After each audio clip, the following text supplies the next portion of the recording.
আজ আমি সকাল সকাল উঠে গিয়েছিলাম কারণ সোনা স্কুল ছিল। তো আমাকে উঠতে দেখে সোনাও জেগে গিয়েছিল ঘুম থেকে। হাই গাইস, আপনারা সবাই কেমন আছেন? আশা করছি ভালো আছেন, আমরাও ভালো আছি। তো ভিডিওটি দেখতে থাকুন।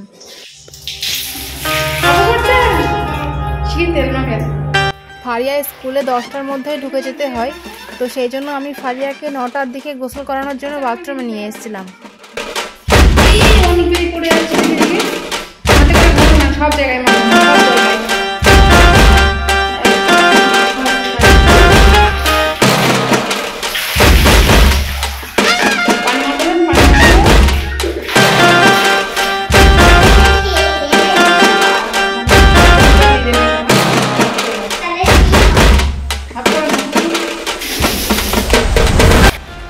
গাইজ, সোনা কিন্তু ঠান্ডা পানিতে গোসল করতে প্রচণ্ড ভয় পায়, তো সেই কারণে ওর জন্য একটু উষ্ণ গরম পানি করে একসঙ্গে মিশিয়ে তবেই ওকে গোসল করিয়ে দিই।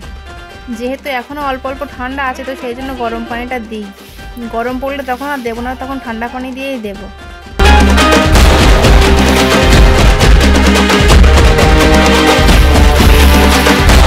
তো সোনার গোসলটা শেষ হয়ে গেলে ও নিজে নিজেই গামছা দিয়ে নিজের গা হাত পা মুছে নিচ্ছিল।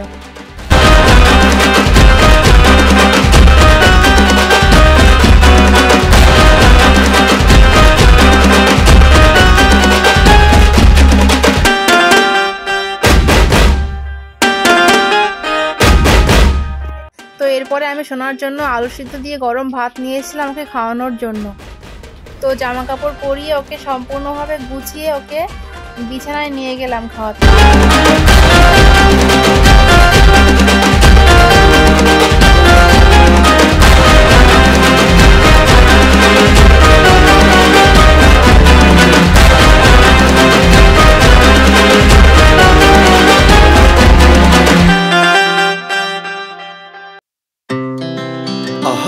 Speed to the city streets, we began to feel the fire.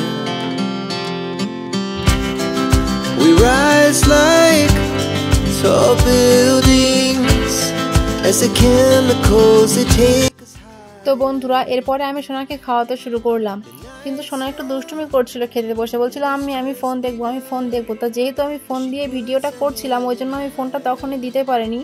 তো কিছুক্ষণ বোঝানোর পরে অন্য ফোন দিয়েছিলাম, তারপরে চুপচাপ খেতে শুরু করেছিল।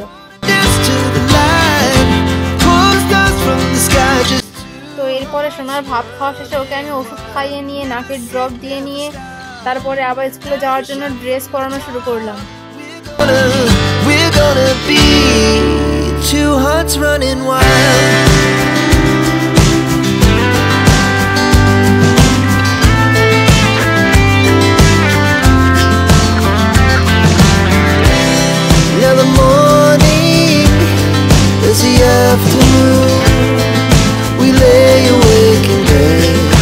ফারিয়ার এই স্কার্ট শার্টটি পরে একটু অস্বস্তি বোধ করছিল, তো সেই জন্য আমি আবার ড্রেসটি চেঞ্জ করে অন্য একটি ড্রেস পরিয়ে দিয়েছিলাম। তো তারপরে একটু সুস্থ ফিল করছিল।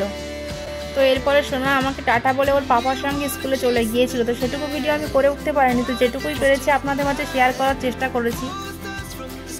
তো এরপরে সোনা স্কুলে চলে যাওয়ার পরে আমি রান্নার দিকে চলে এসেছিলাম। অবশ্য আমি প্রতিদিন স্কুলে চলে যাওয়ার পরেই রান্নাটা চাপাই।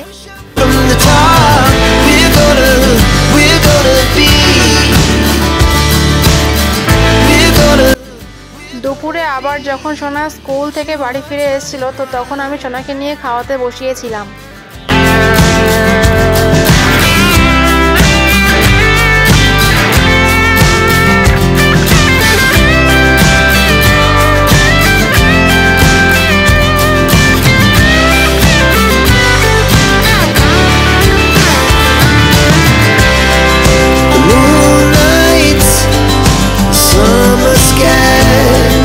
গাইজ, আজকের ভিডিওটি যদি আপনাদের ভালো লেগে থাকে তাহলে ভিডিওটিতে একটি লাইক দিয়ে চ্যানেলটিকে অবশ্যই সাবস্ক্রাইব করে আমাদের পাশে থাকবেন। এখানে সোনা একটু উঠে যাওয়ার জন্য ব্যস্ত এই জন্য, কারণ ওর পাপা ওর জন্য একটা স্কুল থেকে ফেরার পথে ডাব নিয়ে এসেছিল, তো সেটাই ওর পাপা দেবে বলে ওকে ডাকছিল। এখানে ফারিয়াকে ওর পাপা ডাবের পানিটা খাইয়ে দেওয়ার পরে একটু শ্বাস ছিল ডাবে, তো সেটাই ওর জন্য এখানে রেখে দিয়েছিল বার করে। তো সব কিছু কমপ্লিট হয়ে যাওয়ার পরে ওকে নিয়ে ঘুম পাড়িয়ে দিয়েছিলাম। সো আজকের ব্লগ আমাদের এটুকুই। দেখা হচ্ছে আবারও কোনো এক নেক্সট ব্লগে।